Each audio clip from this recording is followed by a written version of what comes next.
Hello everyone. आज के इस वीडियो लेक्चर में हम लोग बात करने वाले स्लीपर्स का। ठीक है, तो हम लोग देखते हैं किस में हम लोग देखने क्या क्या वाले हैं। सबसे पहले तो हम लोग जानेंगे कि स्लीपर्स होता क्या है। ठीक है। दूसरा, इसका देने का पर्पस क्या है। ठीक है, उसके बाद इसका काम क्या क्या है, फंक्शंस। उसके बाद हम लोग इसका जो है टाइप्स जानेंगे। ठीक। टाइप्स में हम लोग जो है एडवांटेज डिसएडवांटेज भी देख लेंगे सबका। ठीक है। उसके बाद हम लोग जो है स्लीपर डेंसिटी के बारे में जानेंगे।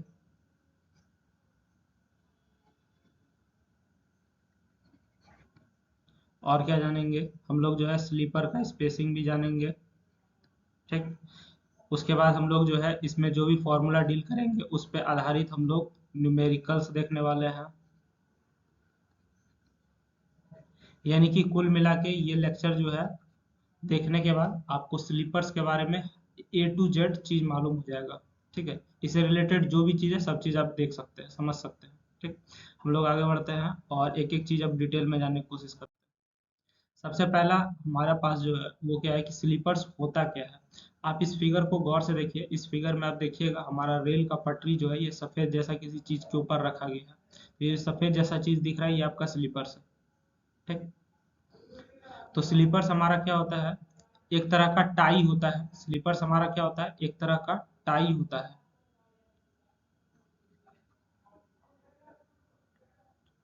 और ये जो है हमारा रेल्स मतलब पटरी को ट्रांसवर्स सपोर्ट देता है। ठीक। दो तरह का चीज होता है, एक लॉन्गिट्यूडनल, दूसरा होता है ट्रांसवर्स।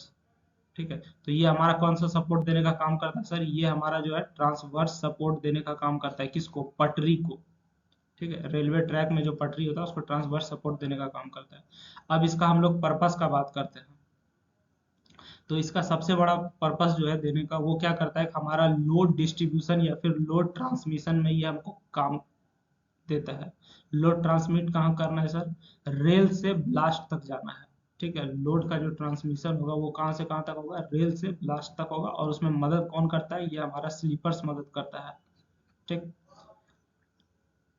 उसके बाद स्लीपर्स का एक और काम है, यहाँ पे आप देख रहे होंगे कि ये स्लीपर्स जो है एक ये दो पटरी को आपस में पकड़ करके रखे हुए हैं। तो ये हमारा रेल्स का पकड़ के रखता है ताकि हमारा गॉज जो है मेंटेन रहे। ठीक। उसके बाद और क्या देता है, स्टेबिलिटी देता है ट्रैक स्ट्रक्चर को। ठीक है।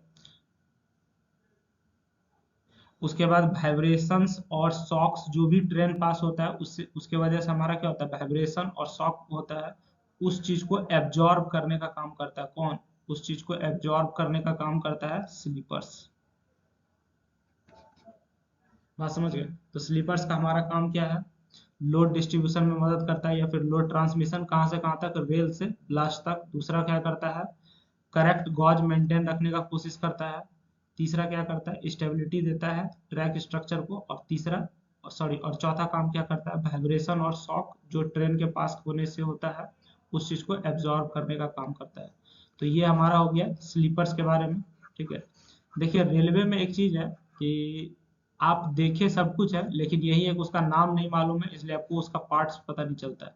अगर आप उस चीज का पार्ट्स का नाम जान जाए तो आपको हर चीज समझ में आएगा। जैसे ये फिगर देखने के बाद आपको क्लियर हो गया कि ये जो व्हाइट वाला है, ठीक है, इसको हम लोग क्या कहते हैं, स्लीपर्स कहते हैं।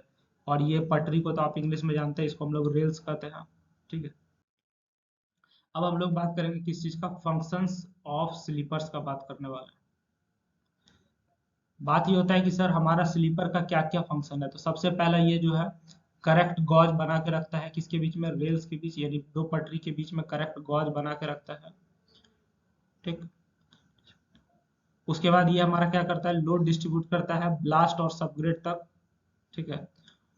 एक जैसे कि देखिए बेड क्या होता है, जिस पे हम लोग सोते हैं, उसी तरीके से अगर हमको पटरी रखना है, मान के चलिए ये दो पटरी है, पटरी को रखने के लिए हम नीचे एक बेड लगाते हैं। वो बेड का काम करता है कौन, स्लीपर्स, वो बेड का काम करता है। ठीक है, लेवल बेड का काम करता है स्लीपर्स। पटरी को रखने के लिए हम लोग बेड देते हैं, उस बेड का काम कौन करता है, स्लीपर्स करता है। उसके बाद हमारा जो ट्रेन मूवमेंट होता है, ट्रेन के मूवमेंट की वजह से क्या होता है, वाइब्रेशन और शॉक होता है, यानी कि एनर्जी उत्पन्न होता है। उस एनर्जी को एब्जॉर्ब करने का काम और उसको डिसिपेट करने का काम जो है वो कौन करता है, स्लीपर्स करता है। उसके बाद हमको जो है ट्रैक का मेंटेनेंस के लिए भी जो है किसका आवश्यकता पड़ता है, स्लीपर्स का आवश्यकता पड़ता है। तो ये था हमारा इसका फंक्शंस और पर्पस लगभग मिलता जुलता ही है। ठीक है, अब हम लोग बात करते हैं टाइप्स का, कि हमारा जो है स्लीपर्स कितने तरह का होता है। तो हमारा स्लीपर्स जो है मेनली कितना तरह का होता है, मेनली 3 तरह का होता है, लेकिन एक चौथा कैटेगरी भी होता है। ठीक है, स्लीपर्स का जो है एक चौथा कैटेगरी भी होता है, उसको हम लोग कंपोजिट स्लीपर कहते हैं। एक एक करके पहले समझेंगे। पहला हो गया वुडन और टिम्बर स्लीपर्स, दूसरा हो गया metal sleepers. Metal sleepers 2 category में बटा हुआ है, एक कास्ट आयरन, दूसरा स्टील स्लीपर। कास्ट आयरन को सीआई स्लीपर भी शॉर्ट में कहा जाता है। उसके बाद हमारा था concrete sleeper. Concrete sleeper 2 category में बटेगा, रेनफोर्स कॉन्क्रीट स्लीपर, दूसरा प्री स्ट्रेस कॉन्क्रीट स्लीपर। ठीक, और चौथा कैटेगरी जो हो जाएगा वो कौन सा हो जाएगा, कंपोजिट स्लीपर्स हो जाएगा। तो हम लोग जो है एक एक कैटेगरी को थोड़ा डिटेल में देखेंगे, जानेंगे, समझेंगे, और सबका एडवांटेज डिसएडवांटेज भी देखेंगे। देखिए ये हमारा क्या है, वुडन स्लीपर्स है। सबसे पहला हमारा वुडन स्लीपर्स है। इसमें हमारा क्या है, ये जो आप देख रहे हैं पटरी के नीचे जो स्लीपर्स लगा हुआ है, ये हमारा लकड़ी का है। ठीक है, ये हमारा किस चीज का बना हुआ है, लकड़ी का बना हुआ है। तो मटेरियल हमारा जो है वो वुडन स्लीपर के केस में क्या हो जाएगा, टिम्बर हो जाएगा। ठीक, अब देखिए कि हमारा जो है आप पढ़े होंगे कि 2 तरह का वुड होता है, एक होता है हार्ड वुड, एक होता है सॉफ्ट वुड। ठीक, तो हमारा जो हार्डवुड होता है उससे जो स्लीपर्स बनेगा उसको हम लोग क्या कहेंगे, हार्डवुड स्लीपर्स कहेंगे। और सॉफ्टवुड से जो स्लीपर्स बना है उसको हम लोग सॉफ्टवुड स्लीपर्स कहेंगे। अब सवाल ये उठता है कि आपसे एग्जांपल पूछा जा सकता है, तो हार्डवुड स्लीपर्स का एग्जांपल क्या हो जाएगा, साल, टीक, ये सब हार्डवुड स्लीपर है। सॉफ्टवुड स्लीपर का एग्जांपल क्या हो जाएगा, देवदार, चीर। ठीक है, तो ये सब हमारा क्या हो जाएगा, सॉफ्टवुड स्लीपर्स हो जाएगा। उसके बाद एक और चीज आपको बता देते हैं, टिम्बर स्लीपर का लाइफ का बात किया जाए या फिर वुडन स्लीपर जो भी आप कहिए, उसका लाइफ का बात किया जाए तो इसका लाइफ जो है 10 से 15 साल होता है। समझ गए। अब इसका हम लोग एडवांटेज डिसएडवांटेज जान लें। तो सबसे पहला एडवांटेज क्या, गुड इंसुलेशन प्रॉपर्टीज, बहुत अच्छा इंसुलेशन देता है हमारा कौन, वुडन स्लीपर। ये हमारा आसानी से मिल भी जाता है, इसलिए easily available and relatively cheaper. Relatively cheaper करने का मतलब जो है ये बहुत ज्यादा सस्ता है। ठीक, उसके बाद इसको हैंडल करना जो है काफी आसान है, easy to handle and work with. इसको हैंडल करना जो है काफी आसान है। ठीक है, डिसएडवांटेज का अगर बात किया जाए तो डिसएडवांटेज में क्या होगा, देखिए हमारा लकड़ी का क्या होता है कि कुछ समय के बाद वो खराब होने का चांस ज्यादा रहता है, तो इसमें हमारा जो है डीके का खतरा है, टर्माइट अटैक, टर्माइट करने का मतलब दीमक का भी खतरा है। ठीक है, उसके बाद इसका लाइफ स्पेन जो है बहुत कम होता है। आपको अभी तुरंत हम बताएं कि इसका लाइफ स्पेन क्या होता है, 10 से 15 साल होता है, यानी कि आपको बहुत जल्दी जल्दी बदलना पड़ेगा। उसके बाद इसमें फ्रीक्वेंट मेंटेनेंस चाहिए, इसको जो है आपको क्या करना पड़ेगा, समय समय पे मेंटेनेंस देना पड़ेगा। और इससे हमारा जो है इन्वायरमेंटल इशू भी हो सकता है। इन्वायरमेंटल कंसर्न कैसे होगा, क्योंकि आपको इसके लिए क्या चाहिए, लकड़ी चाहिए, और लकड़ी चाहिए तो मतलब डिफोरेस्टेशन होगा। तो ये सब इसका कुछ क्या है, डिसएडवांटेज है। ठीक? आपके लिए ये वुडन स्लीपर जो है इंपॉर्टेंट रहेगा, एग्जाम में पूछने का इसका चांस जो है थोड़ा ज्यादा रहता है। वुडन स्लीपर और कॉन्क्रीट स्लीपर ये दोनों एग्जाम में पूछने का चांस जो है ज्यादा रहता है, इसलिए ये इंपॉर्टेंट रहेगा आपका एग्जाम पॉइंट ऑफ व्यू से।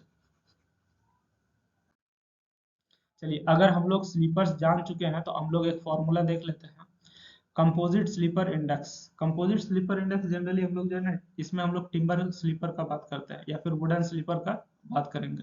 ये होता क्या है, पहले इस चीज को समझिए। ये हमारा जो है स्ट्रेंथ कैरेक्टरिस्टिक्स जानने में मदद करता है, और कोई भी टिम्बर सुटेबल है कि नहीं वो भी चीज हमको जानने में मदद करता है। कौन, कंपोजिट स्लीपर इंडेक्स। ठीक, कंपोजिट स्लीपर इंडेक्स जो है ये हमारा किस में मदद करता है, स्ट्रेंथ कैरेक्टरिस्टिक्स जानने में, और जो भी टिम्बर हम लोग इस्तेमाल करने वाले हैं वुडन स्लीपर के रूप में वो सुटेबल है कि नहीं है, वो सब चीज जानने में मदद करता है कौन, कंपोजिट स्लीपर इंडेक्स। इसका एक फॉर्मूला दिया गया है, CSI कंपोजिट स्लीपर इंडेक्स बराबर S+10H/20। S+10H/20। अब सवाल ये उठता है कि सर CSI तो समझ गए कंपोजिट स्लीपर इंडेक्स है, S क्या है, तो S आपका जो है स्ट्रेंथ बताता है। ठीक ना, जब टिम्बर में 12% मॉइस्चर कंटेंट हो तो स्ट्रेंथ क्या होगा, और एच क्या बताता है आपका, हार्डनेस बताता है। ठीक, तो इसको आप ध्यान में रखिएगा। ऑब्जेक्टिव में आपसे CSI पूछा जा सकता है। इसके बाद हम लोग आगे जो है बात करेंगे स्टील स्लीपर का।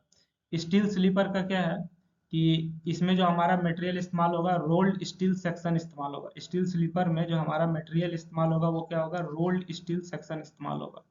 ठीक है, एडवांटेज क्या रहेगा, longer life span. Steel sleeper का जो है एडवांटेज क्या रहेगा, longer life span.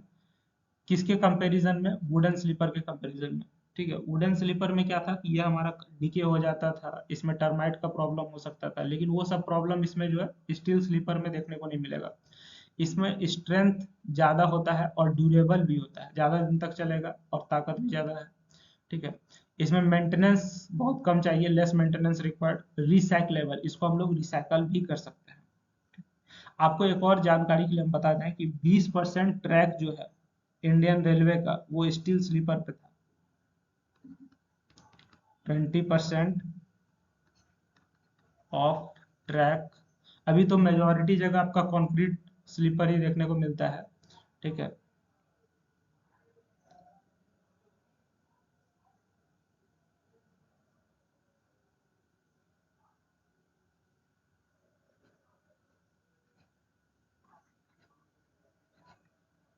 Steel slippers, ये किसका हम लोग बात कर रहे हैं, ये हम लोग बात कर रहे हैं इंडियन रेलवे का। अभी के समय में हमारा प्रेजेंट में क्या है, ज्यादातर कौन सा स्लीपर इस्तेमाल होता है, कंक्रीट स्लीपर इस्तेमाल होता है। ठीक है, उसके बाद हम लोग इसका जो है डिसएडवांटेज का बात करते हैं। डिसएडवांटेज में हमारा क्या हो जाएगा, सबसे पहला कि हमारा स्टील है तो इस पर कोरोजन का इशू रहेगा। ठीक ना, खास करके कोस्टल एरिया में इसको बनाने में और हैंडल करने में जो है थोड़ा दिक्कत होता है, ट्रांसपोर्टेशन में भी हमको दिक्कत होता है। इंसुलेशन प्रॉपर्टीज, ठीक है, वो इसमें बहुत ही खराब होता है। इंसुलेशन प्रॉपर्टी जो है इसमें जो है बहुत ज़्यादा खराब होता है। तो ये सबसे बड़ा डिमेरिट है किसका, स्टील स्लीपर का। सबसे बड़ा डिमेरिट क्या है, इंसुलेशन प्रॉपर्टीज जो है बहुत ही खराब होता है। उसके बाद इसको हैंडल करना, ट्रांसपोर्ट करना थोड़ा मुश्किल है। अगला कैटेगरी जो है वो है हमारा क्या, कास्ट आयरन स्लीपर। अगला कैटेगरी क्या है सर, कास्ट आयरन स्लीपर। इसको हम लोग क्या कहते हैं, इसको हम लोग शॉर्ट में CI स्लीपर्स भी कहते हैं। ठीक, इसका टाइप्स का बात किया जाए तो ये हमारा जो है 5 कैटेगरी में बटा हुआ है। पहला हो गया pot sleepers, plate sleepers, box sleepers, CST9 sleepers, और लास्ट हो गया डुप्लेक्स स्लीपर्स। तो ये हमारा 5 कैटेगरी में ये बटा हुआ है, जिसमें कि आपका ऊपर वाला दोनों थोड़ा ज़्यादा इंपॉर्टेंट रहेगा। एडवांटेज का बात किया जाए तो वर्मिन अटैक से इसमें रेसिस्टेंट देखने को मिलता है। ठीक है, इसका स्क्रैप वैल्यू जो है बहुत ज़्यादा होता है। ठीक ना, उसके बाद रेल में क्रीप प्रिवेंट करता है, रेल में क्रीप को ये जो है रोकता है। इसका सबसे बड़ा एडवांटेज क्या है कि सर हाई स्क्रैप वैल्यू देखने को मिलता है। ठीक, हमारा जो भी स्लीपर्स खराब हो चुका है उसको आप रीसेप कर सकते हैं नए में। तो ये हमारा क्या है सर, कास्ट आयरन स्लीपर्स हो गया। आगे हम लोग बढ़ते हैं और अब हम लोग अगला कैटेगरी देखते हैं, कंक्रीट स्लीपर। ये आपका सबसे ज़्यादा इंपॉर्टेंट है। कंक्रीट स्लीपर आपका क्या सबसे ज़्यादा इंपॉर्टेंट है। ये जो आप स्लीपर्स देख रहे हैं ये हमारा किस चीज़ का बना हुआ है, कंक्रीट का बना हुआ है, जिसके ऊपर पटरी रखा गया है। ये स्लीपर्स हमारा किस चीज़ का काम करता है, पटरी के लिए बेड का काम करता है। सबसे पहले बात किया जाए कि इसमें मटेरियल कौन सा इस्तेमाल होता है, तो रेनफोर्स्ड या फिर प्री स्ट्रेस्ड कंक्रीट इस्तेमाल होता है। मटेरियल कौन सा इस्तेमाल होगा, रेनफोर्स्ड या फिर प्री स्ट्रेस्ड कंक्रीट जो है इस्तेमाल होगा किसमें, कंक्रीट स्लीपर के केस में। इसका एडवांटेज का बात किया जाए तो हाई ड्यूरेबिलिटी देखने को मिलेगा और लाइफ स्पैन जो है 40 से 60 साल का होगा। ये हमारा जो है प्लस पॉइंट है कि हमारा जो है लाइफ स्पैन क्या है सर, 40 से 60 साल है। एक्सीलेंट रेसिस्टेंस देखने को मिलेगा किसमें, वेदरिंग और डीके के प्रति एक्सीलेंट रेसिस्टेंस देखने को मिलेगा। मतलब आसानी से इसमें वेदरिंग और डीके का प्रॉब्लम नहीं देखने को मिलेगा। उसके बाद स्टेबल गॉज मेंटेनेंस करेगा। ठीक है, अच्छा लोड बियरिंग कैपेसिटी देखने को मिलेगा, लो मेंटेनेंस कॉस्ट रहेगा। तो ये सब हमारा इसका क्या एडवांटेज है कंक्रीट स्लीपर का। डिसएडवांटेज का बात किया जाए कि सर इसका डिसएडवांटेज क्या है, तो डिसएडवांटेज भी इसका कुछ कुछ है कंक्रीट स्लीपर का। पहला क्या है कि बाकी के तुलना में बहुत भारी है। ठीक है, जिसमें इसको हैंडल करना, इंस्टॉलेशन करना उसमें जो है थोड़ा दिक्कत होता है क्योंकि बहुत ज़्यादा भारी होता है। उसके बाद इसको बनाने में जो है हमको खर्चा बहुत आता है, तो शुरुआत में इसमें जो है खर्चा ज़्यादा है। बाद में फिर क्या मेंटेनेंस के नाम पे उतना खर्चा नहीं आता है, लेकिन शुरू में जो है हमको खर्चा ज़्यादा देखने को मिलेगा। उसके बाद इसमें हमको प्रिसाइज मैन्युफैक्चरिंग चाहिए, ठीक है। तो ये इसका कुछ एडवांटेज और डिसएडवांटेज था। आप याद रखिएगा कॉन्क्रीट स्लीपर्स हमारा जो है काफ़ी इंपॉर्टेंट है, ठीक है। अब हम लोग जो है थोड़ा कंपैरिजन देख लेते हैं, जो कि आपका एग्जामिनेशन पॉइंट ऑफ व्यू से इंपॉर्टेंट रहेगा। किसके बीच में कंपैरिजन देखेंगे हम लोग? वुडन स्लीपर और कंक्रीट स्लीपर के बीच में कंपैरिजन देखेंगे, लेकिन उससे पहले कंपोजिट स्लीपर जान लेते हैं। यह भी जो है नया ट्रेंड में चल रहा है कंपोजिट स्लीपर। कंपोजिट स्लीपर्स में हम लोग जो है कौन कौन सा मटेरियल इस्तेमाल करते हैं? रिसाइकल्ड प्लास्टिक, रबर और फाइबर ग्लास प्रयोग करते हैं। कॉन्क्रीट कंपोजिट स्लीपर्स में हम लोग क्या इस्तेमाल करते हैं? रिसाइकल्ड प्लास्टिक, रबर और फाइबर ग्लास का प्रयोग करते हैं, ठीक। ये सब मिला करके हम लोग कंपोजिट स्लीपर बनाते हैं। कंपोजिट मतलब ये हो गया एक से ज्यादा मिश्रण रहेगा। एडवांटेज इसका क्या क्या है? रेसिस्टेंट टू डीके देखने को मिलेगा, रॉट, इंसेक्ट अटैक, ये सब चीज़ से आपको बचवा मिलेगा। एनवायरमेंटल फ्रेंडली रहेगा क्योंकि हम लोग जो है रिसाइकल्ड मटेरियल्स का प्रयोग कर रहे हैं। सबसे बड़ा प्लस पॉइंट हमारा ये क्या है सर, कि हमारा एनवायरमेंटल फ्रेंडली रहेगा क्योंकि हम लोग रिसाइकल्ड मटेरियल्स का प्रयोग कर रहे हैं। ड्यूरेबल और लॉन्ग लास्टिंग रहेगा, ठीक है, ज़्यादा दिन तक चलेगा। इसका वेट भी कम रहेगा कंक्रीट स्लीपर्स के कंपैरिजन में। डिसएडवांटेजेस का बात किया जाए तो इसका इनिशियल कॉस्ट जो है ज़्यादा पड़ेगा, ठीक ना। उसके बाद हमारा जो है लिमिटेड एक्सपीरियंस रहेगा। इसमें हमको जो है स्पेशल फास्टनिंग सिस्टम की आवश्यकता पड़ सकती है, ठीक, क्योंकि हमारा जो है मटेरियल क्या है, प्लास्टिक है, रबर है, तो आपको स्पेशल फास्टनिंग सिस्टम की आवश्यकता पड़ सकती है। तो ये इसका कुछ डिसएडवांटेज भी है। अभी हम लोग अब जो है डिफरेंस देख लेंगे किसके बीच में, डिफरेंस देख लेंगे हम लोग कंक्रीट स्लीपर और वुडन स्लीपर के बीच में। ये आपका एग्जामिनेशन पॉइंट ऑफ व्यू से बहुत ही इंपॉर्टेंट क्वेश्चन है, ठीक है। सबसे पहला बात, अगर मटेरियल यूज का बात किया जाएगा कंक्रीट स्लीपर में, कंक्रीट इस्तेमाल किया जाता है। कंक्रीट दो तरह का, रेनफोर्स्ड और प्री स्ट्रेस, ठीक है। कंक्रीट दो तरह का, कौन कौन सा? एक हो गया रेनफोर्स्ड, दूसरा हो गया प्री स्ट्रेस। वुडन स्लीपर में हमारा जो है टिम्बर इस्तेमाल किया जाता है। लाइफ का अगर बात किया जाए, ठीक है, तो लाइफ का अगर बात किया जाए तो इसका जो है 40 से 60 साल लाइफ है कंक्रीट स्लीपर का, और वुडन का जो है 10 से 15 साल लाइफ है, ठीक ना। कॉस्ट का अगर बात किया जाए, कॉस्ट हमारा जो है वुडन के कंपैरिजन में कंक्रीट स्लीपर्स का कॉस्ट ज़्यादा रहेगा, कंक्रीट स्लीपर का कॉस्ट क्या रहेगा? कम रहेगा, ठीक। वेट का अगर बात किया जाए, कंक्रीट स्लीपर हमारा भारी होता है, हैवी वेट देखने को मिलेगा। ये हल्का होता है तो लो वेट देखने को मिलेगा। क्रीप का अगर बात किया जाए तो क्रीप कंक्रीट में लो होगा, वुडन के केस में क्रीप जो है हाई रहेगा, ठीक है। रिगिडिटी ऑफ ट्रैक का बात किया जाए तो रिगिड हमारा क्या रहता है? कंक्रीट स्लीपर बहुत ज़्यादा रिगिड होता है। क्यों सर? हैवी वेट की वजह से, ठीक है। और इसमें अगर रिगिडिटी का बात किया जाए, ठीक ना, इसमें अगर रिगिडिटी का बात किया जाए तो इसमें रिगिडिटी हमारा क्या रहेगा? पुअर रहेगा, किसमें? वुडन स्लीपर के केस में। मेंटेनेंस की बात किया जाए तो मेंटेनेंस हमारा जो है लो रहता है, किसके कंपैरिजन में? वुडन स्लीपर के कंपैरिजन में। और वुडन स्लीपर में हमारा मेंटेनेंस हाई रहेगा, ठीक है, क्योंकि सर इसमें डीके और टर्माइट इफेक्ट का खतरा ज़्यादा रहता है। इकोनॉमी का बात किया जाए तो कंक्रीट स्लीपर हमारा क्या रहेगा? लॉन्ग टर्म में इकोनॉमिकल रहेगा, लेकिन शुरुआत में हमको इसको लगाने में जो है खर्चा ज़्यादा आता है। वुडन स्लीपर का अगर बात किया जाए तो हम भविष्य में जो है मेंटेनेंस के नाम पे इस पर खर्चा ज़्यादा आएगा, लेकिन शुरू में हमको जो है ये सस्ता पड़ता है, ठीक। तो ये हमारा जो है कुछ इंपॉर्टेंट डिफरेंस था, और ये देखिएगा ये आपके एग्जाम पॉइंट ऑफ व्यू से क्वेश्चन इंपॉर्टेंट रहेगा। उसके बाद हम लोग जो है सबसे इंपॉर्टेंट बात करने वाले हैं स्लीपर स्पेसिंग और डेंसिटी का, ठीक है। हम लोग देखते हैं कि दो स्लीपर के बीच में स्पेसिंग क्या रहेगा। जैसे मान के चलिए ये हमारा पटरी है, ठीक है, यहाँ पे एक स्लीपर लगा है, फिर अगला स्लीपर यहाँ लगा है, फिर यहाँ लगा है, फिर यहाँ लगा है। तो हमको ये चीज़ देखना है कि ये दो स्लीपर के बीच में स्पेसिंग क्या रहेगा, ठीक है, या फिर इसका डेंसिटी क्या रहेगा, स्लीपर का जो है डेंसिटी क्या रहेगा। तो स्लीपर का डेंसिटी हमारा क्या हो जाएगा? नंबर ऑफ स्लीपर्स पर रेल लेंथ। जैसे मान के चलिए स्लीपर का डेंसिटी हमारा क्या हो जाएगा? नंबर ऑफ स्लीपर्स पर रेल लेंथ। जैसे मान के चलिए यहाँ से यहाँ तक ये हमारा लंबाई है, किसका? रेल का लंबाई, यानी पटरी का लंबाई है, ठीक है। इतना लंबा पटरी में हम लोग कितना स्लीपर लगा रहे हैं, ये हमारा क्या कहलाएगा? स्लीपर डेंसिटी कहलाएगा। स्लीपर डेंसिटी को दिखाया जाता है m प्लस एक्स के रूप में। किससे दिखाया जाता है? प्लस एक्स के रूप में, जहाँ पे m हमारा रेल लेंथ होगा और x क्या होगा? एक नंबर होगा जो कि 3 से 7 तक वेरी करता है, ठीक है। x क्या होगा, एक नंबर होगा जो कि कहाँ से कहाँ तक वेरी करेगा, 3 से 7 तक वेरी करेगा। दिखाएंगे कैसे, m प्लस एक्स के रूप में। उदाहरण के लिए आपको बताते हैं, जैसे कि मान के चलिए हमारा बीजी ट्रैक है, बीजी मतलब हो गया ब्रॉड गेज ट्रैक है, ठीक है। स्लीपर डेंसिटी को रिप्रेजेंट किया गया है m+5 से, स्लीपर डेंसिटी बताया गया m+5 से। तो बीजी ट्रैक में जो हमारा रेल लेंथ है वो हमारा जनरली 13 मीटर हम लोग मान के चलते हैं। तो ये हमारा क्या हो जाएगा, m+5 का जो वैल्यू हो जाएगा वो क्या हो जाएगा, m क्या है, रेल लेंथ यानी कि पटरी का लंबाई। तो इस केस में हमारा 13 हो जाएगा m का वैल्यू, 13+5 यानी कि 18 हो जाएगा। 18 क्या हो जाएगा, एक रेल लेंथ मतलब अगर इतना लंबा हमारा पटरी है तो इसमें हम लोग जो है 18 स्लीपर लगाएंगे। ये कैसे पता चला, ये हमारा पता चलता है स्लीपर डेंसिटी से, कि हमारा जो है पटरी कितना लंबा है उसमें कितना स्लीपर लगाएंगे। तो वो कैसे पता चलता है, स्लीपर डेंसिटी।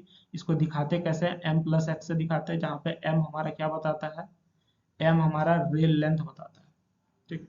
अब हम लोग को ये भी देखना है कि स्पेसिंग क्या रहेगा, जैसे दो पटरी के बीच में यहाँ पे जो है हमारा स्पेसिंग क्या रहने वाला है। तो ये जो स्पेसिंग है ये हमारा बहुत सारा चीज पे डिपेंड करता है। सबसे पहले डिपेंड करेगा स्ट्रेंथ ऑफ रेल पे, पटरी हमारा कितना मजबूत है उस पर डिपेंड करेगा, ठीक है। स्लीपर का कौन सा टाइप है और उसका डिजाइन क्या है उस पर भी डिपेंड करेगा। हमारा जो ब्लास्ट होता है, ठीक है, उसका डेप्थ कितना है उस पर बहुत ज्यादा डिपेंड करेगा। उसके बाद और किस पे डिपेंड करेगा, बियरिंग कैपेसिटी पे डिपेंड करेगा। हमारा जो फॉर्मेशन है उसका बियरिंग कैपेसिटी कितना है, लोड लेने की क्षमता कितना है, उस पर भी निर्भर करता है। उसके बाद और किस चीज पे डिपेंड करेगा, एक्सल लोड पे, वॉल्यूम पे और स्पीड ऑफ ट्रैफिक पे भी डिपेंड करेगा। तो ये हम देख लिए कि सर स्लीपर स्पेसिंग क्या है, डेंसिटी क्या है और ये किस किस चीज पे डिपेंड करता है, ठीक। हमने आपको जो है एक बड़ा शानदार सा फॉर्मूला बताया स्लीपर डेंसिटी के लिए।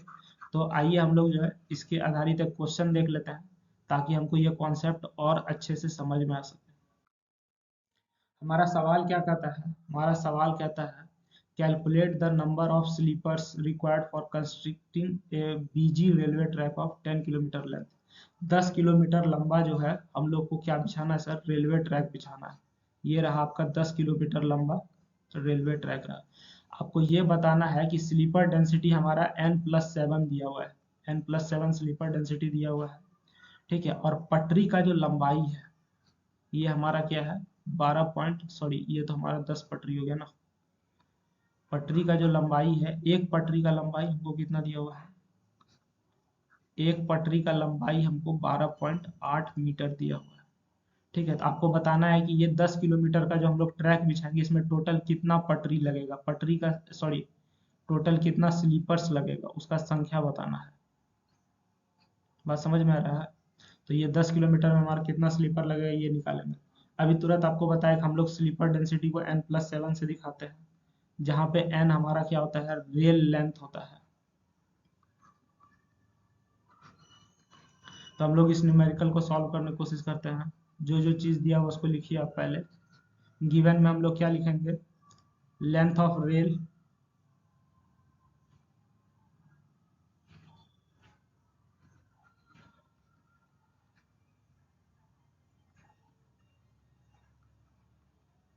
लेंथ ऑफ ईच रेल कितना है, 12.8 मीटर है। बात समझ गए। उसके बाद हमारा जो ट्रैक का लंबाई है वो 10 किलोमीटर दिया हुआ है,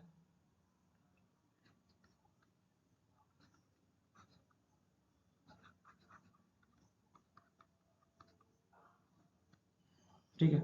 उसके बाद और हम लोग देखते हैं स्लीपर डेंसिटी, हमको n+7 दिया हुआ है, ये रहा आपका sleeper density.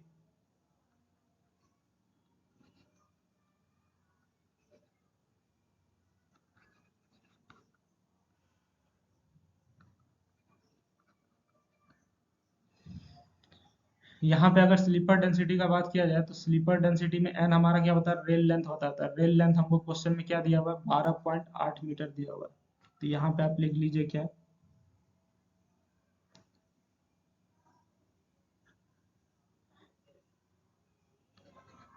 Number of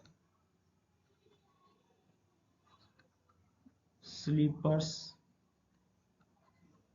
under each rail, मतलब एक पटरी के अंदर हमारा कितना स्लीपर लगेगा वो कैसे कैलकुलेट होगा।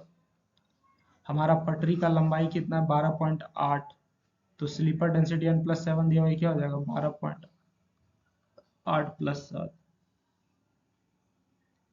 यानी कि ये हमारा हो जाएगा 19.8। तो हम लोग डेसिमल में तो लेंगे नहीं, इसको आप 20 मान लीजिए, ठीक है। मतलब एक पटरी में हमारा जो है 20 स्लीपर रहेगा।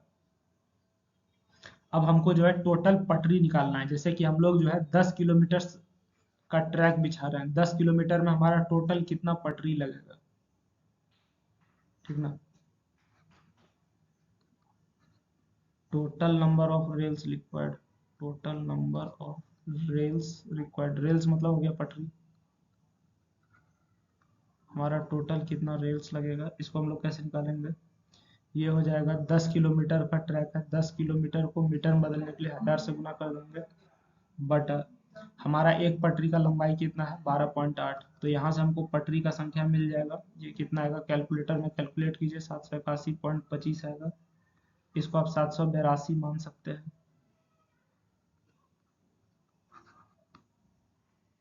ठीक है। तो हमारा जो है टोटल नंबर ऑफ स्लीपर्स कितना हो जाएगा,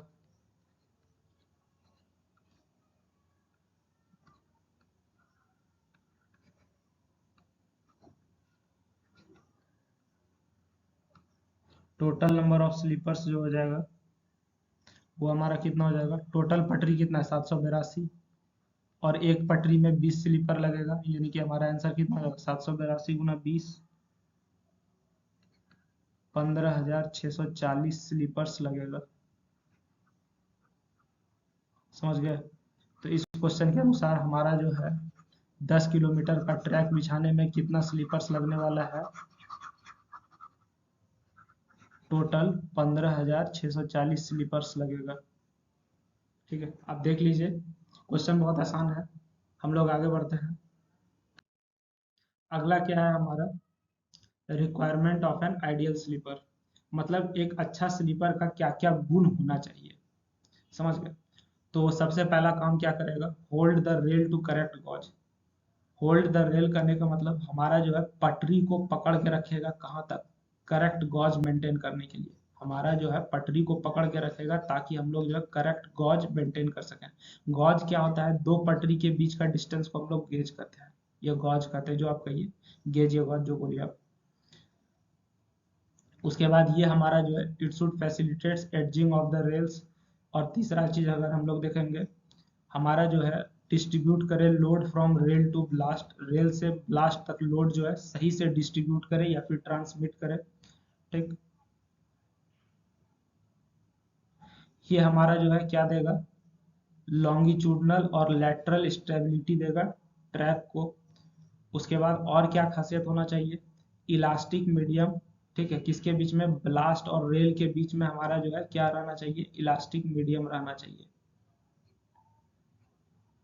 ठीक, ताकि हमारा क्या एब्जॉर्ब कर सके, शॉक और वाइब्रेशन को एब्जॉर्ब कर सके, ठीक है, शॉक और वाइब्रेशन को एब्जॉर्ब कर सके। एक चीज आपको हम बताना भूल गए, वो ये था कि अभी जैसे आपको हम बताया कि स्लीपर डेंसिटी को है जो है हम लोग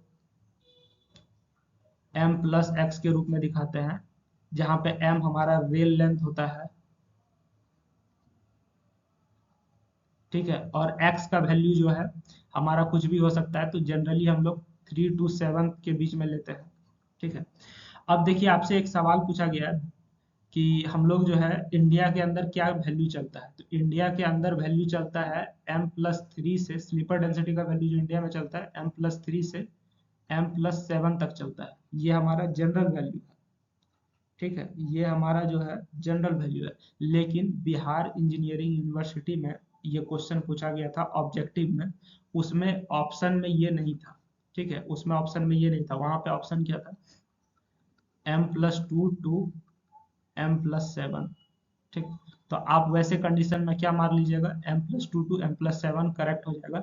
लेकिन जनरली हमारा जो है चलता यही है, m+3 से m+7 चलेगा, जनरली बुक में आपको यही लिखा हुआ मिलेगा, ठीक ना। लेकिन बिहार इंजीनियरिंग यूनिवर्सिटी में जो क्वेश्चन पूछा गया था उसमें ऑप्शन ही नहीं था m+3 टू m+7 का, तो उसके अनुसार m+2 टू m+7 सही हो जाएगा।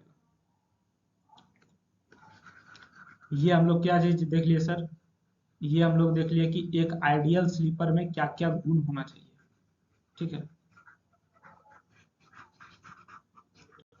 अब हम लोग यहाँ से आगे बढ़ते हैं और हम लोग नेक्स्ट टॉपिक की तरफ आगे बढ़ते हैं कि हम लोग जो है किसी भी जगह पे स्लीपर का सिलेक्शन कैसे करते हैं, सिलेक्शन क्राइटेरिया क्या होगा स्लीपर्स का। स्लीपर को सेलेक्ट करते समय, चुनते समय हम लोग किन किन बातों का ध्यान रखेंगे। सबसे पहले तो हम लोग देख लेंगे कि हमारा ट्रैक गेज क्या है, ठीक है, दो पटरी के बीच का डिस्टेंस क्या है, वो चीज पे हम देख लेंगे। उसके बाद लोड रिक्वायरमेंट क्या है, कि वहां पे हमारा लोड कितना लगने वाला है, वो भी हम लोग देख लेंगे। उसके बाद वहाँ का क्लाइमेट और इन्वायरमेंटल कंडीशन भी देखेंगे, उसी के अनुसार हम लोग स्लीपर का सिलेक्शन करेंगे। हमारे पास कौन कौन सा मटेरियल अवेलेबल है, वो भी हम लोग चेक कर लेंगे। उसके बाद एक चीज और देखेंगे, वहाँ पे हम लोग मेंटेनेंस का क्या सुविधा है, ठीक है। अगर हम लोग मेंटेनेंस नहीं कर पाते हैं तो लो मेंटेनेंस वाला मटेरियल लगाएंगे, अगर हम लोग मेंटेनेंस कर सकते हैं तो हम लोग देख लेंगे, उसके अनुसार लगाएंगे। लाइफ साइकिल कॉस्ट क्या है, कि हमको बार बार बदलना ना पड़े, वो भी चीज हम लोग देख लेंगे। जोग्राफिकल लोकेशन और एसेसिबिलिटी भी देख लेंगे, ठीक है। अब जैसे मान के चलिए जहाँ बरसात बहुत ज्यादा होता है, वैसे कंडीशन में अगर आप वुडन स्लीपर लगा दीजिएगा तो उससे आपका क्या होगा, नुकसान हो जाएगा, ठीक है। पानी की वजह से वो सड़ के खराब हो जाएगा, समझ रहे हैं ना। तो हम लोग जो है सारा कंडीशन चीज देखते हुए इसका सिलेक्शन करेंगे। अब लास्ट बात करते हैं किसका, मैन्युफैक्चरिंग का, ठीक है। मैन्युफैक्चरिंग में देखते हैं कि हमारे पास जो है स्लीपर का भी चार कैटेगरी बताया, कि वुडन स्लीपर होता है, steel sleeper, concrete sleeper, composite sleeper. तो वुडन स्लीपर कैसे बनाया जाता है, कट फ्रॉम टिम्बर, लकड़ी पेड़ काटिए, टिम्बर मिलेगा, वहां से आप जो है वुडन स्लीपर तैयार कर सकते हैं, ठीक है। उसको हम लोग प्रिजर्वेटिव से तैयार करते हैं, ड्रिल करते हैं और जो है उसको रेल पे जाके फिक्स कर देते हैं। स्टील स्लीपर का अगर बात किया जाए, इसमें हम लोग क्या करते हैं, हम लोग जो है रोल करते हैं और उसको अपने ज़रूरत के अनुसार कट कर देते हैं, कट इनटू लेंथ अपनी ज़रूरत के अनुसार कट कर देते हैं, ठीक है। उसके बाद हम लोग जो है कभी कभी इसमें एंटी कोरोजन मटेरियल का भी प्रयोग कर लेते हैं। कंक्रीट स्लीपर में हम लोग क्या करते हैं, मोल्ड में इसको कास्ट करते हैं। कंक्रीट का कोई भी सामान को कास्ट करने के लिए क्या चाहिए, मोल्ड चाहिए। हम लोग इसको जो है कंक्रीट स्लीपर कहाँ बनाते हैं, मोल्ड में बनाते हैं, ठीक है। ये हमारा दो तरह का होता है, रेनफोर्स या प्री स्ट्रेस, तो उसके अनुसार देख लेंगे कौन सा आपको स्लीपर बनाना है, वैसा ही आप जो है तैयार कीजिएगा, ठीक है। उसके बाद उसका क्यूरिंग किया जाता है। उसके बाद इसको उठा करके हम लोग रेल फास्टनर्स की मदद से हम लोग फिट कर देते हैं पटरी के नीचे। कंपोजिट स्लीपर क्या है, ये हमारा जो है मॉडर्न रिसाइकल्ड मटेरियल से बनता है। अभी अभी के समय में जो हमारा ट्रेंड चल रहा है, हमारा जो भी वेस्ट है, ठीक है, उसको हम लोग क्या करेंगे, रिसाइकल करेंगे और उससे हम लोग जो है यूजफुल मटेरियल तैयार करेंगे। उसी के तहत हमारा जो है एक चीज बना है, क्या बना है सर, कंपोजिट स्लीपर्स बना है। तो हमारा जो भी वेस्ट मटेरियल था उसके प्रयोग से, उसका प्रयोग करते हुए सही इस्तेमाल किया है और कंपोजिट स्लीपर हम लोग तैयार किए रिसाइकल्ड मटेरियल से, ठीक है। उसको हम लोग बनाएंगे, कैसे बनाएंगे, मोल्डिंग के सहारे बनाएंगे, पिघला करके मोल्ड कर देंगे। उसके बाद जो भी फास्टनर्स लगेगा, ठीक है, उससे जाकर उसको हम लोग तैयार कर देंगे। कंपोजिट स्लीपर के केस में आपको खास तरह का फास्टनर्स लग सकता है, समझ गए। अब हम लोग जो है अगला टॉपिक आगे बढ़ते हैं। देखिए स्लीपर्स हमारा जो है बहुत इंपॉर्टेंट है, क्योंकि ये हमारा जो है क्या करता है, पटरी को बेड देने का काम करता है। ऊपर से ये हमारा लोड ट्रांसमिट करता है, कहाँ से, रेल से लेकर के लास्ट तक, ठीक है। लास्ट टॉपिक जो है कि इसका मेंटेनेंस और इंस्पेक्शन, इसका मेंटेनेंस कैसे करेंगे और इंस्पेक्शन मतलब जांच कैसे करेंगे, देख रेख कैसे करेंगे। तो हमारा सबसे ज्यादा रेगुलर इंस्पेक्शन मतलब टाइम टू टाइम आपको इंस्पेक्शन करना पड़ेगा, किसके लिए, वियर के लिए, डीके के लिए, क्रैक के लिए और कोरोजन के लिए। हमको टाइम टू टाइम जाके चेक करना पड़ेगा, क्या चेक करना पड़ेगा सर, कि हमारा पटरी में वियर, डीके, क्रैक्स और कोरोजन ये सब चीज तो डेवलप नहीं हुआ है। और अगर आपका पटरी डैमेज हो चुका है, सॉरी पटरी कहते हैं, अगर आपका स्लीपर्स डैमेज हो चुका है, ठीक है, तो उसका हम लोग क्या करेंगे, रिप्लेसमेंट करेंगे, ताकि हमारा जो है एक्सीडेंट ना हो। ट्रैक गॉज मेंटेन करने के लिए हम लोग जो है प्रॉपर फास्टनिंग और अलाइनमेंट का प्रयोग करेंगे।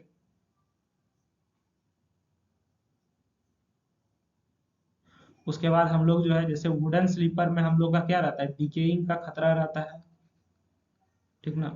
वुडन स्लीपर में डिकेइंग और टर्माइट का खतरा रहता है, ठीक है। उससे बचाने के लिए हम लोग क्या करेंगे, प्रिजर्वेटिव का प्रयोग करेंगे। यानी कि हम लोग जो है वुडन स्लीपर के केस में प्रिजर्वेटिव ट्रीटमेंट का प्रयोग करेंगे। बात समझ गए।